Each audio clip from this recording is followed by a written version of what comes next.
Big question for you. Have you ever wondered why God of the Old Testament seemed to be so harsh and mean when it came to discipline or dealing with sin? Y'all remember those times in the Bible where God told the Israelites to go into the land that they were supposed to occupy and then kill every man, woman, and child? Like, whoa, God, that's kind of harsh. Like, even the women and kids too? What?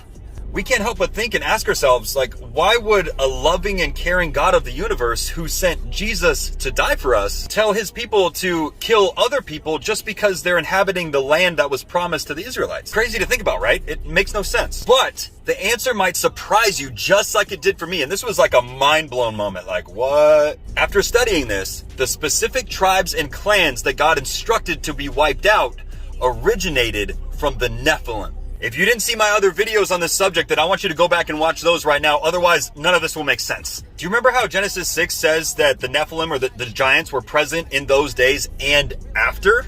These mixed hybrid abominations were walking the earth, these giants, even after the flood. The after part will be explained in the next video, but in essence, the giants continued on after the flood, potentially due to another set of rebellious angels, and this is the Tower of Babel. So back to my point, why was God so harsh on these tribes? God told the Israelites to kill all of these people because they all had mixed angelic DNA and were never intended to exist. They were abominations to him. Also remember that God told Noah that he would never flood the earth again, which brings us to the point where all present Nephilim needed to be killed off so that Jesus could be sent as a sacrifice for our sins. God wasn't going to wipe out everybody again, so Jesus came as our salvation.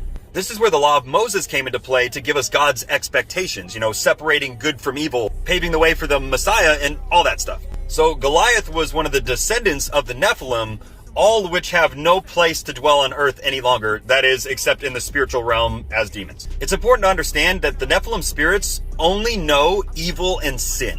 They are sided with Satan and his army and now want to torment you every single day of your life. Since the Nephilim lived in sin and pure evil the entire time that they were on the planet, doesn't it make sense that the spirits of the Nephilim would want to now inhabit a human body to do the same? However, even though they've completely given themselves over to sin, they still have to abide by the rules of legal rights. And this is where we begin to understand how the enemy works and then how to defeat him. Ooh, I'm getting excited. Much more to come, so make sure you're following me if you haven't yet, because in the next videos, we're going to be exposing the devil and all of his strategies. Boy, it's time to armor up. Let's go.